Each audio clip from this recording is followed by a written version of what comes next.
अस्सलाम वालेकुम लो जी यारो बेलियो मित्रों सज्जनों ते सहेलियों तुसीं देख रहे हो एस अहमद पंजाबी।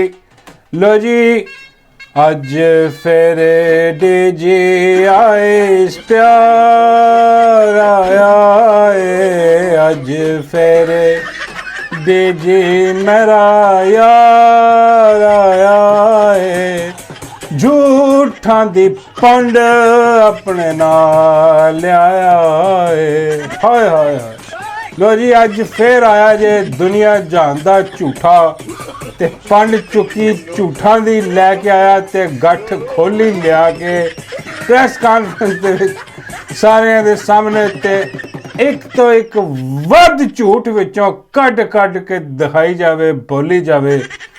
ते जे तुसी टेंशन च आ गए हो गुस्से च हो कि यार की बेगैरती है की बेशर्मी है, और सीधा ही झूठ मारी जा रहा कौम के सामने खड़ा होकर डीजी और की करन दिया यार। नहीं टेंशन नहीं लेनी, गुस्से च नहीं, इन्हें इंजॉय करो इंजॉय, क्योंकि इन्होंने फटी पई है हुण जो बंदे की फटी पई होवे उदों बुखला जाता, उसका दिमाग खराब ज़हनी मरीज लोग ने। हाँ एक खां तो कहता ना कि एक ज़हनी मरीज, यकीन करो ये इट चुको इतों सारे ज़हनी मरीज निकलते। आ फैक्ट्री है ज़हनी मरीज तैयार करने वाली, वन समन्ने ज़हनी मरीज चुक के इन्होंने कित्थे कित्थे लाते। और यकीन करो दुनिया के बड़े बड़े मैंटल हॉस्पिटल जिहड़े ने वो खास हुण रिसर्च करन गए इस चीज़ ते कि यार आ कैसा इदारा पाकिस्तान का जिन्हें एडे एडे वड्डे मैंटल लोग जिहड़े ने ज़हनी मरीज वो कित्थे कित्थे ला दिते। अंदाज़ा करो आ वाकई है स्टडी होनी चाहिए इस गल ते, और मेरा ख्याल करनगे कि भी की बेगैरती बेशर्मी हो रही है। तो एक बात टेंशन नहीं लैनी, गुस्सा नहीं करना, इंजॉय करो इनू। हाँ क्योंकि आके वो देखिया नहीं मूँह वेखो तुसीं डीजी का, यकीन करो वो लग रहा सी उन्हें पाट जाना, झूठ बोलते बोलते कितने पाट जाना दा मूँह। एडा वड्डा झूठ बर्दाश्त करना भी बड़ा औखा हुंदा, लेकिन उन्हें बोले और आके धड़ल्ले ना बोले झूठो झूठ 47 ते 45। हाँ बाबा जी कहते नहीं 45 47 वाले ही बोलते हैं। हाँ क्योंकि हुकूमत 47 है वो बोलते थे। अज की सारी सियासी प्रैस कानफ्रेंस जी वो KPK हुकूमत के खिलाफ, वजीर आला के खिलाफ, सुहेल अफरीदी के खिलाफ और इमरान खान के खिलाफ बस है, कुछ नहीं रह। समझ नहीं आती यार इन्हों के दिमाग इन्हों के हिसाब से सवार हो गया इमरान खान। हाँ इन्हों का जरा ना इन्होंने समझ नहीं आ रही कि यार असी हर शह काबू कर रही है, यार ये एक बंदा साढ़े काबू नहीं आ रहा और एक बंदे के पिछे पूरी कौम खड़ी है। और यदा कोई इंपैक्ट है यह जी प्रैस कानफ्रेंस ने सियासी आके की, यदा नुकस पता नहीं क्यों मैंने कई बार लगता है कि डीजी जरा ना हाँ ये साढ़े हल आ। नहीं मजाक नहीं कर, जिदा इमरान खान अक्सर कहते सी ना कि भई आ मरियम नवाज जी है साडी टीम की 11वीं खिलाड़ी है, 12वीं हाँ जी के अपने खिलाफ खुदकश प्रोग्राम करती रहती है। हाँ वो मैंने लगता है डीजी साढ़े हल है, यकीन करो मनो ना मनो, क्योंकि इदा के झूठ और इदा के जी अजीबो गरीब बेगैरती और बेशर्मी है वो कोई समझदार आदमी जरा वो नहीं कर सकता इदा कि भाई तू एक तनख्वाहदार मुलाजम है, स्टेट तेन तनख्वाह दे रही है, ठीक है। स्टेट कौन है, रियासत कौन, रियासत है अवाम। और इनू पता नहीं कि ये दिमाग च जो रियासत की गल करेगा अपने वाल इशारा करेगा कि रियासत ये चाहती है। तो भाई तू रियासत नहीं, तू तनख्वाहदार मुलाजम आ। हाँ तेन तनख्वाह मिलती है, डॉलर वक्रे मिलते तेनों, वो होर गल है तू डॉलर बना ले उत्तों इधर उधर करके तुम बना लेंदे हो। हाँ लेकिन एक तनख्वाहदार मुलाजम जरा ना वो एक अवामी नुमाइंदे अवामी हुकूमत जी है। हाँ जी जी हुकूमत एक्चुअली इनू चाहे 2 मिनट च सैक करके फारग कर दे। फारग डीजी तेरी है जरूरत कि तू एहदे बोले अवामी नुमाइंदे थे है, एक वजीर आला थे, एक जो सबक वजीर आजम है वो आके हजर सराई कर रहा। तू यकीन करो अगर पाकिस्तान के कोई आइन कानून होंदा ना तो आ डीजे फौरन प्रैस कानफ्रेंस के फौरन बाद यदा कोर्ट मार्शल हो जाना सी। हाँ फर्क, लेकिन नहीं ना उत्थे आए ना कानून, इन्हों की जागीरदारी इन्हों की बदमाशी इत्थे। हाँ ये जो मर्जी करन जनाब, ये स्याह नूं सफेद करने की कोशिश कर रहे हैं, लेकिन हो नहीं सकता। मैं इस करके कह रहा कि भी डीजे साढ़े हल, क्योंकि डीजे ने भी नहीं आप निज़ाम पसंद कि भी इन्ना 75 साल तो कब्जा किया होया मुल्क का तहस नहस करता, बेड़ा गर्क हो गया। ਡੀਜੇ ਚਾਹੁੰਦਾ ਹੈ ਕਿ ਆ ਜਿਹੜਾ ਉਹਦਾ ਮਾਫੀਆ ਨਾ ਇਹਨੂੰ ਮਾਫੀਆ ਹੀ ਕਹਾਂਗੇ, ਹੋਰ ਕੁਝ ਨਹੀਂ ਕਹਿ ਸਕਦੇ। ਆ ਇਹਨੂੰ ਹੋਰ ਐਕਸਪੋਜ਼ ਕਰੋ, ਦੁਨੀਆ ਨੂੰ ਦੱਸੋ, ਸਰੇਆਮ ਝੂਠ ਬੋਲੋ ਤਾਂ ਕਿ ਉਹ ਝੂਠ ਜਿਹੜੇ ਦੁਨੀਆ ਤੱਕ ਵੀ ਜਾਣ, ਦੁਨੀਆ ਪੂਰੀ ਦੇਖੇ। ਪਾਕਿਸਤਾਨੀਆਂ ਨੂੰ ਤਾਂ ਪਹਿਲਾਂ ਹੀ ਪਤਾ ਕਿ ਝੂਠੇ ਨੇ ਅਜ਼ਲਾਂ ਤੋਂ, ਇਹ ਸਿਰਫ ਝੂਠ ਹੀ ਬੋਲ ਸਕਦੇ ਨੇ, ਹੋਰ ਕੋਈ ਨਹੀਂ। ਬਹੁਤ ਸਾਰੀਆਂ ਗੱਲਾਂ ਨੇ। ਹਾਂ, ਇੱਕ ਗੱਲ ਕਰਕੇ ਜਿਹੜਾ ਨਾ ਉਹ ਅਸੀਂ ਦੇਖੀਏ, ਗੱਲ ਕਰੀਏ, ਚਲੋ ਇੱਕ ਦੋ ਚੀਜ਼ਾਂ ਨੋਟ ਕਰਾਂਗੇ, ਲੇਕਿਨ ਯਕੀਨ ਕਰੋ ਕਿ A to Z ਸਭ ਝੂਠ ਦਾ ਪਲੰਦਾ। ਹਾਂ, ਕੁਛ ਵੀ ਨਹੀਂ ਉਹਦੇ ਵਿੱਚ, ਸਭ ਝੂਠਾ। ਹਾਂ, ਔਰ ਬਾਬਾ ਜੀ ਕਹਿੰਦੇ ਨੇ ਕਿ ਯਾਰ ਆ ਸਾਰੀ ਪ੍ਰੈਸ ਕਾਨਫਰੰਸ ਜਿਹੜੀ ਹੈ ਨਾ, ਬਜਾਏ ਇਹਦੇ ਕਿ ਇੱਕ ਇੱਕ ਕਰਕੇ ਜਵਾਬ ਦਿਓ ਇਹਦਾ, ਹੈ ਬਲਕਿ ਇੱਕ ਇੱਕ ਕਰਕੇ ਸਾਰੇ ਦੇ ਝੂਠ। ਬਾਬਾ ਜੀ ਕਹਿੰਦੇ ਮੇਰੇ ਵੱਲੋਂ ਆਪ ਭਾਵੇਂ ਦੇ ਦਿਓ, ਲੇਕਿਨ ਬਾਬਾ ਜੀ ਕਹਿੰਦੇ ਮੇਰੇ ਵੱਲੋਂ ਆ ਜਵਾਬ ਸਾਰਿਆਂ ਨੂੰ ਸੁਣਾ ਦਿਓ। ਮੈਂ ਕਿਹਾ ਬਾਬਾ ਜੀ ਕਿਹੜਾ? ਬਾਬਾ ਜੀ ਕਹਿੰਦੇ ਆ ਜਿਹਨਾਂ ਨੇ ਡੀਜੀ ਨੂੰ ਵੀ ਸੁਣਾ ਦਿਓ। ਹਾਂ, ਤੇ ਬਲਕਿ ਮੇਰੇ ਵੱਲੋਂ ਕਿ ਪੂਰੀ ਕੌਮ ਵੱਲੋਂ ਆ ਡੀਜੇ ਨੂੰ ਭੇਜ ਦਿਓ। ਆ तेरे जम्मे ते लानत, तेरे खाते ते लानत, तेरे पीते ते लानत, तेरे वटे होए ते लानत, तेरी शादी ते लानत, तेरी गमी ते लानत, तेरे उठने ते गाने ते खाने ते पीने ते रोने ते सोने ते हंसने ते गाने ते बराबर करता जी साहब। हाँ, ये मैं कहना कि प्रेस कॉन्फ्रेंस तो भी अगे निकल गया जवाब वाला, ये बनता भी यही जो बाबा जी ने जवाब देता डीजे वाले झूठे ने। हाँ, आ जवाब देता। ਹੁਣ ਆ ਜਾਓ ਜੀ ਆਪਣਾ। ਅੱਛਾ, ਉਹ ਮੈਂ ਗੱਲ ਉਹ ਸਮਝ ਲੱਗ ਗਈ ਨਾ ਤੁਹਾਨੂੰ? ਮੈਂ ਤਾਂ ਕਹਿ ਰਿਹਾ ਕਿ ਡੀਜੇ ਸਾਡੇ ਵਾਲੀ ਆ। ਹਾਂ, ਇੰਨਾ ਗੁੱਸਾ ਨਹੀਂ ਕਰਨਾ, ਉਹ ਜ਼ਿਆਦਾ ਐਕਸਪੋਜ਼ ਕਰ ਰਿਹਾ ਕਿ ਵੀ ਆ ਦੇਖ ਲਓ ਕੀ ਹਿਸਾਬ ਕਿਤਾਬ ਆ ਕੰਪਨੀ ਦਾ, ਪਾਕਿਸਤਾਨ ਤਾਂ ਹੀ ਡੁੱਬਿਆ ਪਿਆ, ਇਹਨਾਂ ਕੁਝ ਚੱਲਦਾ ਕੱਖ ਨਹੀਂ ਪਿਆ। ਔਰ ਉਹਦੇ ਬਾਅਦ ਸਭ ਤੋਂ ਵੱਡਾ ਝੂਠ ਜਿਹੜਾ ਨਾ, ਹਾਂ, ਇਹਦੇ ਤੋਂ ਹੀ ਵਾਜ਼ਿਆ ਹੋ ਜਾਂਦਾ ਕਿ ਡੀਜੇ ਨੇ ਸਰੇਆਮ ਆ ਕੇ ਕੀ किया। ਆ सुनो जरा। भाई वो वजीर आजम था, वो बाख्तियार वजीर आजम था, जो बाद में कहता है मेरे पास तो इख्तियार ही कोई नहीं था, फैसला नहीं करता हूँ।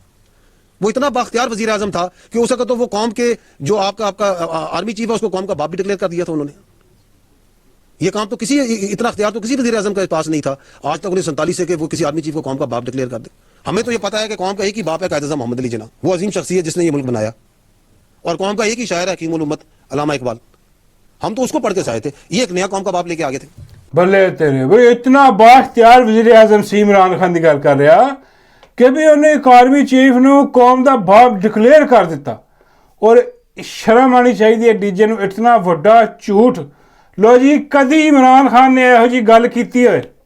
ਜੇ ਤੁਸੀਂ ਖੰਗਾਲ ਕੇ ਦੇਖ ਲਓ, ਤਾਰੀਖ ਹੈ ਨਾ ਸਾਰੀ ਭਰੀ ਪਈ ਆ, ਔਰ ਜ਼ਿਆਦਾ ਦੂਰ ਦੀ ਗੱਲ ਨਹੀਂ ਕਿ ਇਮਰਾਨ ਖਾਨ ਨੇ ਇਹ ਗੱਲ ਕੀਤੀ ਕੋਈ ਨਹੀਂ, ਤੇ ਇਮਰਾਨ ਖਾਨ ਤੇ ਪਾ ਰਿਹਾ ਕਿ ਜੀ ਕੌਮ ਦਾ ਬਾਪ ਡਿਕਲੇਅਰ ਕਰ ਦਿੱਤਾ। ਅੰਦਾਜ਼ਾ ਕਰੋ ਕੈਸੀ ਬੇਸ਼ਰਮੀ। ਇੱਥੋਂ ਹੀ ਸਭ ਤੋਂ ਤੁਸੀਂ ਇਹਨੂੰ ਹੀ ਅੰਦਾਜ਼ਾ ਲਾ ਲਓ ਕਿ ਇਹ ਕਿੱਡਾ ਵੱਡਾ ਝੂਠ ਨੇ ਬੋਲਿਆ ਖੜੇ ਹੋ ਕੇ, ਔਰ ਇਸ ਝੂਠ ਤੇ ਇਹਦਾ ਕੋਰਟ ਮਾਰਸ਼ਲ ਹੋ ਸਕਦਾ। ਹਾਂ, ਲੇਕਿਨ ਕਰੇਗਾ ਕੌਣ? ਖੈਰ ਐਨੀਵੇ, ਸਰੇਆਮ ਬੈਠਿਆ ਨੇ ਝੂਠ ਬੋਲਿਆ। ਝੂਠ ਬੋਲ ਕੇ ਤੇ ਕਿਹਾ ਕਿੰਨੇ ਸੀਗਾ? ਇਹ ਕਿਹਾ ਸੀ ਇਹਨਾਂ ਦੇ ਇੱਕ ਜਰਨੈਲ ਦੇ ਨਾਲ ਬੈਠਣ ਵਾਲਾ ਜਿਹੜਾ ਵਾ ਸ਼ਹਿਰਯਾਰ ਅਫਰੀਦੀ, ਉਹਦੀ ਸਟੇਟਮੈਂਟ ਸੀ ਕਿਤੇ ਕਿ ਜੀ ਬਾਪ ਕੀ ਤਰ੍ਹਾਂ ਹੋਤੇ। ਉਹ ਪਤਾ ਨਹੀਂ ਅੱਗੇ ਹੀ ਨਿਕਲ ਗਿਆ ਬੂਟ ਚੱਟ ਬੂਟ ਪਾਲਜ ਦੇ ਵਿੱਚ। ਨਾ, ਖਾਨ ਨੇ ਤਾਂ ਕਦੀ ਵੀ ਨਹੀਂ ਕਿਹਾ ਹੈ ਜੀ, ਲੇਕਿਨ ਐਸੀ ਬਗੈਰਤੀ ਬੇਸ਼ਰਮੀ ਸਰੇਆਮ ਖੜਾ ਕੇ ਝੂਠਾ ਪ੍ਰੋਪੋਗੰਡਾ ਕਰਨਾ। ਉਹ ਝੂਠਾ ਪ੍ਰੋਪੋਗੰਡਾ ਜਿਹੜਾ ਆ ਕੇ ਉਹ ਕਰ ਰਿਹਾ ਕਰੋ ਜੀ। ਆ ਦੇਖੋ ਖਾਨ ਨੇ ਬਈ, ਇਹਦੇ ਤੋਂ ਤੁਸੀਂ ਅੰਦਾਜ਼ਾ ਕਰ ਲਓ ਕਿ ਆ ਪ੍ਰੈਸ ਕਾਨਫਰੰਸ ਪੂਰਾ ਇਹਦਾ ਮੰਬਾ ਜਿਹੜਾ ਨਾ ਉਹ ਕੀ ਹੈ? ਸਿਰਫ ਔਰ ਸਿਰਫ ਝੂਠ। ਇਮਰਾਨ ਖਾਨ ਨੂੰ ਜਿਹੜਾ ਨਾ ਉਹਦੇ ਖਿਲਾਫ ਅਰਜ਼ਸ ਰਾਈ, ਔਰ ਉਹਦੇ ਬਾਅਦ ਜਨਾਬ ਜੀ KP ਹਕੂਮਤ ਜਿਹੜੀ ਆ, ਹਾਂਜੀ, ਉਹ ਜਨਾਬ ਉੱਥੇ ਆਪਰੇਸ਼ਨ ਨਹੀਂ ਕਰਨ ਦੇ ਰਹੀ। ਹਾਂ, ਲੇਕਿਨ ਸਾਨੂੰ ਜ਼ਰੂਰਤ, ਇੱਕ ਪਾਸੇ ਕਹਿੰਦਾ ਕਿ ਇਹ ਕਹਿੰਦੇ ਜੀ ਆਪਰੇਸ਼ਨ ਨਾ ਕਰੋ, ਦੂਜੇ ਪਾਸੇ ਕਹਿ ਰਿਹਾ ਕਿ ਜੀ ਉੱਥੇ ਆਪਰੇਸ਼ਨ ਤੇ ਅੱਜ ਵੀ ਜਾਰੀ ਨੇ, ਅਸੀਂ ਕਰ ਰਹੇ ਹਾਂ। ਮੇਰਾ ਮਤਲਬ ਹੈ ਕਿ ਸਾਨੂੰ ਕੀ ਜ਼ਰੂਰਤ ਹੈ ਜੀ ਇੱਕ ਮੁੰਤਖਬ ਅਵਾਮੀ ਹਕੂਮਤ ਨੂੰ ਕੋਈ ਇਜਾਜ਼ਤ ਲੈਣ ਦੀ? ਜੀ ਬਦਮਾਸ਼ੀ ਹੈ, ਸਾਡਾ ਰਾਜ ਹੈ ਪੂਰੇ ਪਾਕਿਸਤਾਨ 'ਚ, ਅਸੀਂ ਜਿੱਥੇ ਮਰਜ਼ੀ ਚਾਹੀਏ ਦਨਾਉਂਦੇ ਹੋਏ ਆਪਰੇਸ਼ਨ ਕਰੀਏ, ਜੋ ਮਰਜ਼ੀ ਕਰੀਏ, ਅਸੀਂ ਸਾਨੂੰ ਕਿਹੜਾ ਰੋਕਣ ਵਾਲਾ? ਬਈ ਇਤਨੇ ਝੂਠ 47, ਯਕੀਨ ਕਰੋ ਬਹੁਤ ਸਾਰੇ ਝੂਠ ਨੇ ਯਾਰ, ਇੱਕ ਇੱਕ ਕਰਕੇ ਗਣਵਾਉਣ ਲੱਗਾ ਨਾ ਇੱਥੇ ਜਿਹੜਾ ਨਾ ਢੇਰ ਪਿਆ ਤੇ ਉਹ ਕਹਿੰਦਾ ਕਿ ਜੀ ਆਹ ਜਿਹੜੀ ਹਕੂਮਤ ਹੈ ਨਾ ਆ ਲਈ ਆਪਣਾ 47 ਵਾਲੀ, ਆ ਬੜੀ ਬਾਇਖਤਿਆਰ ਹਕੂਮਤ ਆ। ਹਾਂ, ਜਿੰਨੇ ਚੱਟੇ ਬੱਟੇ ਬੈਠੇ ਉੱਤੇ ਆ ਬਹੁਤ ਬਾਇਖਤਿਆਰ ਆ। ਹਾਂ, ਇਹ ਆਪਣੀ ਮਰਜ਼ੀ ਨਾਲ ਮੁਲਕ ਚਲਾ ਰਹੇ ਯਾਰ, ਅੰਦਾਜ਼ਾ ਕਰੀ। ਸਾਡੀ ਖੇਪ ਵਾਲੀ ਅਸੀਂ ਅੱਖਾਂ 'ਚ ਕੀ ਕਰੀਏ? ਆਪਣੇ ਕੰਨਾਂ 'ਚ ਰੂਹ ਤੁੰਨ ਲਈਏ। ਹਾਂ, ਇਹਨਾਂ ਦਾ ਤਾਂ ਦਿਲ ਆ ਕਿ ਪੂਰੀ ਕੌਮ ਦੇ ਨੱਕ 'ਚ ਰੂਹ ਤੁੰਨ ਦਿਓ। ਹਾਂ, ਤੇ ਦਫਨਾ ਦਿਓ, ਖਤਮ ਕਹਾਣੀ। ਇਹ ਦੰਦਨਾਉਂਦੇ ਫਿਰਨ ਤੇ ਝੂਠਾ ਝੂਠ 47 ਦੀ ਜਿਹੜੀ ਇਹਨਾਂ ਨੇ ਆਪਣੀ ਸਿਆਸੀ ਹਕੂਮਤ ਬਣਾਈ ਆ, ਉਹ ਇੰਜੋਏ ਕਰਦੇ ਫਿਰਨ। ਆ ਬਗੈਰਤੀ ਬੇਸ਼ਰਮੀ ਜਿਹੜੀ ਉਹ ਲਾਈ ਹੈ ਕਿ ਸਾਰਿਆਂ ਨੂੰ ਪਤਾ ਵਾ ਕਿੰਨੀ ਕੌਣ ਬਾਖਤਿਆਰ ਹੈ, ਕੌਣ ਚਲਾ ਰਿਹਾ ਉਹ 47 ਦੇ ਤੁਸੀਂ ਆਪ ਚੁੱਕ ਕੇ ਲਿਆਏ ਸਾਰਾ ਕੁਝ, ਬੇੜੇ ਗਰਕ ਤੁਹਾਡੇ ਹੋਏ। खैर एनीवे जनाब छोटा जिहा जरा कहता ना कि KPK में जानबूझकर दहशत गर्दों और सहूलतकारों की जगह दी गई है। KPK में मतलब कि हुकूमत इल्ज़ाम ला रहा है कि भी आज जरा ना आज जानबूझ के जरा ना अपना दहशत गर्दों की हमायत कर दे। हाँ बई मेरा ख्याल है कि बाबा जी कहते हैं कि यार सब तो वड्डे तो खुद ਜਿਹੜੇ ਨਿशान वाले सब तो पहले तो इन्होंने पूछना चाहिए कि बई ਜਿਹੜੇ दहशतगर्द आते आ ਜਿਹੜੇ ਆਉਂਦੇ ਆ ਕਿੱਥੋਂ ਆਉਂਦੇ, ਆਸਮਾਨ ਤੋਂ ਉਤਰਦੇ ਆ ਜਾਂ ਜ਼ਮੀਨ ਤੋਂ ਸੁਰੰਗਾਂ ਖੋਦ ਕੇ ਆਉਂਦੇ, ਕਿੱਥੋਂ ਆਉਂਦੇ ਆ ਜਾਂ ਦਰਖਤ ਤੇ ਲੱਗਦੇ ਆ ਉੱਥੋਂ ਡਿੱਗਦੇ ਆ, ਕਿੱਥੋਂ ਆਉਂਦੇ ਆ? ਬਾਰਡਰ ਤੋਂ ਆਉਂਦੇ ਆ, ਅਫਗਾਨਿਸਤਾਨ ਤੋਂ। ਬਾਰਡਰ ਤੇ ਕਿਹਦੀ ਡਿਊਟੀ ਆ? ਤੁਹਾਡੀ। ਉਹ ਬਈ ਤੁਸੀਂ ਕਿਉਂ ਆਣ ਦਿੰਦੇ ਆ ਇਹਨਾਂ ਨੂੰ ਅੰਦਰ? ਹੈ ਬਈ ਤੁਹਾਡੇ ਕੋਲ ਰੋਕ ਨਹੀਂ ਹੁੰਦਾ ਉੱਥੇ, ਫਿਰ ਕਹਿੰਦੇ ਆ ਜੀ ਇਤਨਾ ਵੱਡਾ ਬਾਰਡਰ ਹੈ ਜੀ ਅਸੀਂ ਕਿੱਦਾਂ ਰੋਕ ਸਕੀਏ? ਕੀ ਕਰੀਏ? ਫਿਰ ਉਹ ਫਰਿਸ਼ਤੇ ਬੁਲਾਈਏ ਉਹ ਰੋਕਣਗੇ? ਕੰਮ ਤੁਹਾਡਾ, ਤਨਖਾਹਾਂ ਤੁਸੀਂ ਲੈਂਦੇ ਹੋ ਹੈ, ਔਰ ਆ ਕੇ ਤੁਸੀਂ ਕਹਿੰਦੇ ਹੋ ਜੀ ਆ ਹਕੂਮਤ ਜਿਹੜੀ ਹੈ ਨਾ ਉਹ ਇਹਨਾਂ ਦਾ ਜਿਹੜਾ ਨਾ ਸਰਪ੍ਰਸਤੀ ਜਿਹੜੀ ਨਾ ਉਹ ਕਰਨ ਦੀ ਕੋਸ਼ਿਸ਼ ਕਰ ਰਹੀ ਆ ਔਰ ਆਪਰੇਸ਼ਨ ਨਹੀਂ ਕਰਨ ਦੇ। ਉਹ ਬਈ ਆਪਰੇਸ਼ਨ ਇੰਨੀ ਦੇਰ 75 ਸਾਲ ਤੁਸੀਂ ਆਪਰੇਸ਼ਨ ਹੀ ਕਰੀ ਆ ਰਹੇ ਹੋ, ਅੱਜ ਤੱਕ ਕੋਈ ਉੱਥੇ ਕੋਈ ਹੋਇਆ ਸਿਸਟਮ, ਕੋਈ ਅਮਨ ਹੋਇਆ? ਜਿੱਦਾਂ ਵੀ ਹੋਇਆ ਅਮਨ ਉੱਥੇ ਕੋਈ ਜਿਹੜੀ ਨਾ ਸਿਆਸੀ ਗੱਲਬਾਤ ਦੇ ਥਰੂ ਹੀ ਹੋਇਆ ਵਾ ਅਮਨ। ਹਾਂ ਇੱਦਾਂ ਨਹੀਂ ਆਪਰੇਸ਼ਨ ਤੁਸੀਂ ਹੁਣ ਤੱਕ ਤੇ ਅਮਨ ਹੋ ਜਾਣਾ ਚਾਹੀਦਾ ਸੀਗਾ। ਔਰ ਇਮਰਾਨ ਖਾਨ ਦੇ ਦੌਰ ਦੇ ਵਿੱਚ ਇੱਕ ਵੀ ਡਰੋਨ ਹਮਲਾ ਹੋਇਆ ਤਾਂ ਦੱਸੋ। हाँ कोई ना कोई ड्रोन हमला इमरान खान की हुकूमत किन्ने दहशतगर्दी के वाक़यात होए? कख भी नहीं, चंद है। और उस वक्त जड़ा पूरा सूबा वाकई वो हब बन गया सी। हब काहदा हब बन गया सीगा? टूरिज्म का। पूरी दुनिया तो लोग आ रहे थे उत्थे टूरिज्म जड़ा ना करन। उत्थे कह रहे थे जी आ सब तो सेफेस्ट जड़ा ना वो है एरिया पूरी दुनिया का बन गया इमरान खान के दौर के विच। लोग टूरिज्म कर रहे थे। लेकिन आज ਜਦੋਂ ਹੀ ਇਹਨਾਂ ਦੀ ਬੇਗੈਰਤੀ ਬੇਸ਼ਰਮੀ ਇਹਨਾਂ ਤੋਂ ਕੋਈ ਡਾਲਰ ਮੁੱਕਣੇ ਸ਼ੁਰੂ ਹੋਏ ਇਹਨਾਂ ਨੇ ਉਹ ਤਾਂ ਬੇੜਾ ਗਰਕ ਕਰਕੇ ਰੱਖ ਦਿੱਤਾ। ਇਹਨਾਂ ਨੇ ਲਿਆ ਕੇ ਉੱਥੇ ਜਿਹੜੇ ਨੇ ਆਪ ਇਹਨਾਂ ਨੇ ਲਿਆਏ ਉੱਥੋਂ ਦਹਿਸ਼ਤਗਰਦ ਉਹ TT ਵਾਲੇ ਬੇਗੈਰਤ ਬੇਸ਼ਰਮ ਜਨਮੀ ਕੁੱਤੇ ਉਹਨਾਂ ਨੂੰ ਲਿਆ ਕੇ ਆਪ ਇਹਨਾਂ ਨੇ ਇੱਥੇ ਛੱਡਿਆ। ਔਰ ਉਦੋਂ ਰਿਕਾਰਡ ਤੇ ਆ ਮੁਰਾਦ ਸਈਦ ਉਦੋਂ ਵੀ ਚੀਖਦਾ ਚਲਾਉਂਦਾ ਸੀਗਾ ਕਿ ਬਈ ਇਹ ਕੀ ਬੇਗੈਰਤੀ ਬੇਸ਼ਰਮੀ ਤੁਸੀਂ ਕਰਨ ਲੱਗੇ ਹੋ, ਅਸੀਂ ਇੰਨੀ ਮੁਸ਼ਕਲਾਂ ਨਾਲ ਅਸੀਂ ਨਿਕਲੇ ਆ ਇਸ ਅਜ਼ਾਬ ਤੋਂ, ਤੁਸੀਂ ਫੇਰ ਸਾਨੂੰ ਇਹਦੇ ਵਿੱਚ ਫਸਾਓ। ਕੀ ਕਹਿੰਦੇ ਤੁਸੀਂ ਇਹਦਾ ਬਿਆਨ ਦੇਖੋ ਡੀਜੇ ਦਾ ਤੇ ਆ ਤੁਸੀਂ ਦੇਖੋ ਜ਼ਰਾ मुराद सईद की कहना सीगा उदों। पूरे पाकिस्तानी और खुसूसन खैबर पख्तूनख्वा के लोगों की तरफ से सवाल पूछना चाहता हूं कि आपकी हमसाया मुल्क में इस वक्त क्या बातचीत हो रही है और क्या कमिटमेंट्स हो रही है और किन बुनियादों पे हो रही है? इन तमाम मामलात को आप पब्लिक करें। बेशक इंपोर्टेड वज़ीर आज़म है लेकिन वो आके कौम के सामने तमाम इंफॉर्मेशन शेयर करे, क्योंकि ये जंग हमारे इलाकों में आएगी, ये आग हमारे इलाकों में फैलेगी और इसका ईंधन हम बनेंगे और हमने बड़े मुश्किल वक्त गुजार के अमन हासिल किया है। यहाँ पे एक नई जंग की तैयारी भी शुरू हो गई, यहाँ पे कुछ सरगर्मियां देखने को भी मिली। यहाँ पे भाई इत्थे ही अंदाजा हो जाता कि भी कौन लेके आया इन्हां नूं, हाँ कौन बगैरती करवा रहा सी इत्थे और किन्नू डॉलर चाहिए सीगे, हाँ किन्ने अपना मुंह काला करवाया डॉलरां लई, किहड़ा इत्थे जंग लड़ना चाहता सी, किहड़ा इत्थे ऑपरेशन, क्योंकि ऑपरेशन का मतलब है डॉलर खोरी। इन्हां दे डॉलर चलदे ही तां है कि उत्थे ऑपरेशन हो रहा है कोई, हाँ जी, तो इन्हां ने ऑपरेशन करने ही करने। तो वह बगैरती बेशर्मी सारे झूठ जिहड़े ने एक्सपोज हो गए दे, क्योंकि इन्हां दा अपना जिहड़ा वो बगैरत बेशरम बाजवा जिहा सी वो कह के गया कभी साडी मुदाखलत करते रहे सियासत दे विच, हाँ तां करके जिहड़ा बेड़ा गर्क होया और तां करके जिहड़े डिसीजन हुकूमतां दे लैण वाले सी वो आप लेंदे रहे। बगैरत अज भी वही हो रहा, अज भी वही बगैरती बेशर्मी हो रही है।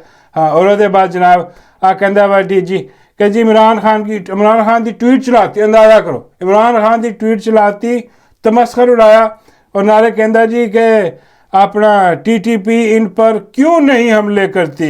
ये फरमा रहे हैं कि इसी तरह एक जमाने में ANP को गैर मकबूल किया गया था, तो ये कह रहे हैं ये कह रहे हैं कि हम नहीं मरने को तैयार, हम नहीं खड़े होंगे, हम इनके साथ शामिल होंगे। सवाल ये है कि कभी इन फितना ख्वारिज ने, इन दहशतगर्दों ने कभी इन पे हमला क्यों नहीं किया? हर पॉलिटिकल पार्टी पे, उनके हमायदीन पे, उनके लीडरों पे हमला किया या नहीं किया? चाहे वो ANP हो, चाहे वो JUI हो, चाहे वो पीपल्स पार्टी हो, चाहे वो नून लीग हो, हमला हुआ या नहीं हुआ? इन पे क्यों नहीं करते? अंदाजा करो यार तुसी, एक गल एक DG एक तनख्वाहदार मुलाजम स्टेट दा जिहड़ा ओ आके इदां दी गल कर सकदा? भाई किहड़े मुल्क दे विच हुंदा यार, मैनूं यह समझ नहीं आती। आ इत्थे मुंह चुक के उठ के आके मीडिया के सामने खड़े होकर तो इदां दे झूठ और प्रोपोगंडे जिहड़े ना और एक मुल्क के लीडर के खिलाफ है और ट्वीट चला कि जी आ जी ANP ते जिहड़ा ना वो बई वो ठीक कह रहा ना कि उदों यह बगैरती बेशर्मी तुसीं कीती सी, तुहाडी जलालत सी इत्थे जिहड़ी आ ਦੋ ਨੰਬਰੀ ਕਰਕੇ ਆ ਸਾਰਾ ਜਿਹੜਾ ਨਾ ਤੁਸੀਂ ਉਹਦੀ ਜੰਗ ਦੇ ਵਿੱਚ ਤੁਸੀਂ ਗਏ ਉਤੋਂ ਆ ਜਿਹੜੇ ਬੇਗੈਰਤ ਬੇਸ਼ਰਮ ਇੱਥੇ ਜੇ ਇਹਨਾਂ ਨੂੰ ਰੋਕਣਾ ਚਾਹੀਦਾ ਸੀਗਾ ਉਦੋਂ ਇਹਨਾਂ ਦਾ ਸਫਾਇਆ ਕਰਦੇ ਆਉਣ ਤੋਂ ਅੰਦਰ ਆਉਣ ਤੋਂ ਪਹਿਲੇ ਜਦੋਂ ਆਪਾਂ ਨਪਰੇ ਸੀਗੇ ਉਦੋਂ ਨਹੀਂ ਇਹਨਾਂ ਨੇ ਕੀਤਾ ਹੈ ਔਰ ਉਹਦੇ ਬਾਅਦ ਜਿਹੜਾ ਨਾ ਆ ਕਹਿੰਦਾ ਜੀ ਦੇਖੋ ਜੀ ਇਹਦੇ ਤੇ ਕਿਉਂ ਨਹੀਂ ਹਮਲੇ ਕਰਦੇ ਬਈ ਆ ਕੀ ਕੁਛ ਕਹਿਣ ਦੀ ਕੋਸ਼ਿਸ਼ ਕਰ ਰਿਹਾ ਕਿ ਬਈ ਹੁਣ ਇਹਨਾਂ ਤੇ ਹਮਲੇ ਕਰੋ ਅੰਦਾਜ਼ਾ ਕਰੋ ਬਈ ਸ਼ਰਮ ਆਉਣੀ ਚਾਹੀਦੀ ਆ ਕਿ ਵੀ ਕੋਈ ਕਿਸੇ ਤੇ ਵੀ ਹਮਲਾ ਨਹੀਂ ਹੋਣਾ ਚਾਹੀਦਾ ਇਹ ਤੁਹਾਡੀ ਜੌਬ ਹੈ ਇਹਨਾਂ ਦਾ ਕੰਮ ਹੈ ਰੋਕਣਾ ਇਹ ਜਦ ਆਪ ਫੇਲ ਹੋ ਗਿਆ ਹੁਣ ਕਹਿੰਦੇ ਲੋ ਜੀ ਇਹਨਾਂ ਤੇ ਕਿਉਂ ਨਹੀਂ ਹੁੰਦੇ ਹਮਲੇ ਹਾਂ ਇਹਨਾਂ ਦੇ ਵੀ ਉਹ ਬਈ ਆ ਫਿਰ ਤੇਰੇ ਤੇ ਕਿਉਂ ਨਹੀਂ ਹੁੰਦੇ ਹਮਲੇ ਸਿੱਧੀ ਗੱਲ ਹੈ ਨਾ ਜੇ ਇਦਾਂ ਦੀ ਗੱਲ ਹੈ ਫਿਰ ਵੀ ਤੇਰੇ ਤੇ ਕਿਉਂ ਨਹੀਂ ਹੁੰਦੇ ਤੇਰੇ ਡੀਜੀ ਤੇ ਕਿਉਂ ਨਹੀਂ ਹੁੰਦੇ ਤੇਰੇ ਜਿਹੜਾ ਚੀਫ ਉਹਨਾਂ ਤੇ ਕਿਉਂ ਨਹੀਂ ਹੁੰਦੇ ਹਾਂ ਐਸੀ ਯਾਰ ਕੋਈ ਅਕਲ ਵਾਲੀ ਗੱਲ ਹੁੰਦੀ ਕੋਈ ਬੰਦੇ ਬਿਲਕੁਲ ਹੀ ਬੇਸ਼ਰਮੀ ਦੀ ਇੰਤਹਾ ਜਿਹੜਾ ਨਾ ਉਹ ਸ਼ੁਰੂ ਕਰ ਦਿੱਤੀ ਇਹਨਾਂ ਨੇ ਯਾਰ ਕੋਈ ਗੱਲ ਹੈ ਇਨਸਾਨੀਅਤ ਵਾਲੀ ਬਜਾਏ ਇਸ ਕਿ ਮਜ਼ੰਮਤ ਹੋਣੀ ਚਾਹੀਦੀ ਹੈ ਇਹਦੀ ਕਿ ਭਈ ਆ ਜਿਹੜਾ ਹਮਲੇ ਨਹੀਂ ਹੋਣੇ ਚਾਹੀਦੇ ਔਰ ਤੁਹਾਡੀ ਜੋਬ ਆ ਮਜ਼ੰਮਤ ਚਲੋ ਅਸੀਂ ਕਰ ਸਕਦੇ ਹਾਂ ਮਜ਼ੰਮਤ ਤੁਹਾਡਾ ਕੰਮ ਹੈ ਰੋਕਣਾ ਤੁਸੀਂ ਨਾਕਾਮ ਹੋ ਗਏ ਆਪਣੀ ਜੌਬ ਦੇ ਵਿੱਚ ਤੁਹਾਡੀ ਸਾਰਾ ਕੰਮ ਸਿਆਸਤ 'ਚ ਵੜ ਗਏ ਤੁਸੀਂ ਆਪਣੇ ਆਪ ਨੂੰ ਸਿਆਸੀ ਕਰ ਲਿਆ ਸਿਆਸੀ ਪ੍ਰੈਸ ਕਾਨਫਰੰਸਾਂ ਕਰਕੇ ਆ ਮੋਹਰ ਲਾ ਦਿਆ ਉਹਦੇ ਤੇ ਕਿ ਹਾਂਜੀ ਅਸੀਂ ਸਿਆਸੀ ਹਾਂ ਸਾਡਾ ਕੰਮ ਸਿਆਸਤ ਕਰਨਾ ਤੁਹਾਡਾ ਕੰਮ ਸਿਆਸਤ ਕਰਨਾ ਤੇ ਫਿਰ ਕੌਣ ਰੋਕੇਗਾ ਇਹਨਾਂ ਨੂੰ ਕੌਣ ਇਹ ਬਾਰਡਰਾਂ ਦੀ ਹਿਫਾਜ਼ਤ ਕਰੇਗਾ ਬਈ ਤੁਹਾਨੂੰ ਬਾਰਡਰ ਤੇ ਰੱਖਿਆ ਗਿਆ ਸੀ ਕਿ ਉੱਥੋਂ ਕੋਈ ਦਰਅੰਦਾਜ਼ ਕੋਈ ਦਹਿਸ਼ਤਗਰਦ ਕੋਈ ਬਗੈਰਤ ਜਨਮੀ ਕੁੱਤਾ ਅੰਦਰ ਨਾ ਆ ਸਕੇ ਉਹ ਫਿਰ ਅੰਦਰ ਆ ਰਹੇ ਨੇ ਔਰ ਅੰਦਰ ਆ ਕੇ ਜਿਹੜਾ ਉਹ ਵੀ ਤੁਹਾਡੇ ਕੋਲ ਕੰਟਰੋਲ ਨਹੀਂ ਹੋ ਰਹੇ ਹਾਂ ਉਹ ਜਗ੍ਹਾ ਤੇ ਹਮਲੇ ਕਰਦੇ ਫਿਰ ਰਹੇ ਬਗੈਰਤੀ ਕਰਦੇ ਫਿਰ ਰਹੇ ਉਹਦੇ ਬਾਅਦ ਆਪਰੇਸ਼ਨ 1 ਆਪਰੇਸ਼ਨ 2 ਆਪਰੇਸ਼ਨ 3 ਆਪਰੇਸ਼ਨ ਉਹ ਬਈ ਉਹ ਕਿੰਨੇ ਵੀ ਉਹ ਪੂਰੀ ਫੌਜ ਹੈਗੀ ਉਹ ਜਿਹੜੇ ਕੰਟਰੋਲ ਨਹੀਂ ਹੋ ਰਹੇ ਹੁਣ ਤੱਕ ਤੇ ਸਫਾਇਆ ਖਤਮ ਹੋ ਜਾਣਾ ਚਾਹੀਦਾ ਸੀ ਉਹਨਾਂ ਦਾ ਕੰਮ ਲੇਕਿਨ ਇਹ ਲੱਗੇ ਹੋਏ ਆ ਆਪਣੇ ਲੋਕਾਂ ਦੇ ਡਰਾਉਨ ਸੁੱਟਦੇ ਆ ਉਹਦੇ ਬਾਅਦ ਪਤਾ ਲੱਗਦਾ ਯਾਰ ਉਹ ਬੱਚੇ ਵਿਚਾਰੇ ਉੱਥੇ ਬੱਚੇ ਔਰਤਾਂ ਜਿਹੜੇ ਨਾ ਉਹ ਜਿਹੜੇ ਉਹਨਾਂ ਤੇ ਹੋ ਗਿਆ ਗਿਰ ਗਏ ਉਹ ਚਲੇ ਗਏ ਜਾਨ ਤੋਂ ਉਹ ਬਈ ਕੋਈ ਖੁਦਾ ਦਾ ਖੌਫ ਹੁੰਦਾ ਆਪਣਾ ਜਿਹੜਾ ਨਾ ਗੰਦ ਉਹ ਲਾ ਕੇ ਨਾ ਜਿਹੜਾ ਹੁਣ ਕੋਸ਼ਿਸ਼ ਕਰ ਰਿਹਾ ਕਿ ਕੇਪੀ ਹੁਕੂਮਤ ਤੇ ਸੁੱਟਿਆ ਜਾਏ ਇਮਰਾਨ ਖਾਨ ਤੇ ਜਿਹੜਾ ਜੇਲ੍ਹ 'ਚ ਬੈਠਾ ਔਰ ਜੇਲ੍ਹ 'ਚ ਵੀ ਇਹਨਾਂ ਨੇ ਪਾਇਆ ਹੋਇਆ ਅੰਦਾਜ਼ਾ ਕਰੋ ਉਹ ਜੇਲ੍ਹ 'ਚ ਵੀ ਉਹ ਆਪ ਹੀ ਰੱਖਿਆ ਤੁਸੀਂ ਆਪਣੇ ਸਿਆਸੀ ਅਜ਼ਾਇਮ ਦੇ ਲਈ ਕਿ ਵੀ ਸਾਡੀ ਹਕੂਮਤ ਇੱਥੇ ਜਿਹੜੀ ਹੈ ਨਾ 2 ਨੰਬਰੀ ਬਾਦਸ਼ਾਹੀ ਤੁਹਾਡੀ ਉਹ ਚੱਲਦੀ ਰਹੇ ਹਾਂ ਹੋਰ ਕੁਛ ਨਾ ਹੋਵੇ ਐਸੀ ਬੇਗੈਰਤੀ ਐਸੀ ਬੇਸ਼ਰਮੀ ਯਕੀਨ ਕਰੋ ਇੱਕ ਤੋਂ ਇੱਕ ਵੱਧ ਚੁੜੀਆ ਬੇਸ਼ੁਮਾਰ ਅੱਜ ਮੇਰਾ ਹੀ ਖਿਆਲ ਕੋਈ ਇਹਦੇ 'ਚ ਕੋਈ ਚੱਜ ਦੀ ਗੱਲ ਕੀਤੀ ਹੋਏਗੀ ਸੱਚੀ ਗੱਲ ਸਾਰੇ ਝੂਠ ਬੋਲਦੇ ਨੇ ਉਹ A to Z ਝੂਠ 47 ਹਾਂ ਮੈਂ ਹਾਂ ਬਾਬਾ ਜੀ ਨੇ ਸ਼ਾਇਦ ਠੀਕ ਜਵਾਬ ਦੇ ਦਿੱਤਾ ਸੀਗਾ ਕਿ ਭਈ ਇਹ ਸਾਰੀ ਬੇਗੈਰਤੀ ਜਿਹੜੀ ਹੈ ਨਾ ਆਹੀ ਬਣ ਰਹਾ ਤੇ ਆਪਣਾ ਹੋਰ ਕੀ ਕਹਿ ਰਿਹਾ ਜੀ कि इंडिया ने अटैक करके पाकिस्तानी कत्ल किए हमने अफगानिस्तान में टारगेट करके पाकिस्तानी ही मारे या अल्लाह कौन लोग ने यार की गल कर रहा हाँ कंपेयर कर रहा कि वो जो इंडिया ने अटैक किया साढ़े ते हाँ तो देखो वो गलत सी उन्हें साढ़े पाकिस्तानी मारे भई वाकई गलत सी हुण अपना जस्टिफाई की कर रहा जो आप अटैक किया अफगानिस्तान च ਕਹਿੰਦਾ ਜੀ ਅਸੀਂ ਅਫਗਾਨੀ ਨਹੀਂ ਮਾਰੇ ਅਸੀਂ ਉੱਥੇ ਪਾਕਿਸਤਾਨੀ ਮਾਰੇ ਭਾਈ ਤੁਹਾਡਾ ਤੁਰਿਆ ਇਮਤਿਆਜ਼ ਤੁਸੀਂ ਹਮੇਸ਼ਾ ਪਾਕਿਸਤਾਨੀ ਮਾਰੇ ਨੇ ਹੋਰ ਕੋਈ ਨਹੀਂ ਤੁਸੀਂ ਮਾਰਦੇ ਪਾਕਿਸਤਾਨੀਆਂ ਨੂੰ ਹਮੇਸ਼ਾ ਭਾਜੀ ਉਹ ਆਪ ਕਹਿ ਰਹੇ ਮੈਂ ਨਹੀਂ ਕਹਿ ਰਿਹਾ ਉਹ ਕਹਿ ਰਿਹਾ ਕਿ ਅਸੀਂ ਪਾਕਿਸਤਾਨੀ ਮਾਰੇ ਨੇ तो यार मैं कितने चला जाऊँ यकीन करो दिल करता है कि बंदा टक्कर मार दे थे वो भाई अपने खिलाफ आप ही बोली जा रहे हैं बाबा जी कहते नहीं है गल होती सच्ची है हाँ देखो आज 26 नवंबर से उन्होंने पाकिस्तानी मारे हाँ मुल्क च मरीद के जिथे भी चुक लो तुसी इन्होंने हमेशा शुरू हिस्ट्री चुक लो जो बंगाली पाकिस्तानी सी इन्होंने उदों भी पाकिस्तानी मारे यकीन करो और आप कही जा रहे कि भाई असी दूजे मुल्क च जाके भी पाकिस्तानी मार दें किसी ने नहीं दूजे फौजी कुछ नहीं पाकिस्तानी यार पता नहीं कितने फस गए यार दसो अब बंदा की जवाब की गल कर रहे थे यार यकीन करो इन्होंने कितने इलाज कराना चाहिए अपना जाके और इदा की सियासी और झूठी प्रैस कानफ्रेंस जी है ना वो जितनाब करना चाहिए और तौबा करनी चाहिए हाँ बाबा जी कहते पुत्र भुल जा तौबा तूबा वाला काम इन्हों का नहीं है हाँ ये इदा ही झूठो झूठ 47 है होर कुछ नहीं है बाबा जी फरमाते ने कि इन्हों का जोड़ा ना वो एको ही हल है मैं कहा बाबा जी की बाबा जी कहते जो आए ना डीजी TV बंद कर दिया करो ਇਸ ਤੋਂ ਹੋਰ ਕੋਈ ਹੱਲ ਨਹੀਂਗਾ। ਹਾਂ ਬਾਕੀ ਮੈਂ ਕਿਹਾ ਬਾਬਾ ਜੀ ਟੀਵੀ ਬੰਦ ਕਰਕੇ ਕੀ ਕਰਿਆ ਕਰੀ। ਬਾਬਾ ਜੀ ਕਹਿੰਦੇ ਟੀਵੀ ਬੰਦ ਕਰਕੇ ਤਾਂ ਮੋਬਾਈਲ ਤੇ ਆ ਲਾ ਲਿਆ ਕਰੋ। तेरे जम्मे ते लानत, तेरे खाते ते लानत, तेरे पीते ते लानत, आही जवाब है तेरे साडे। वड्डे होए ते लानत,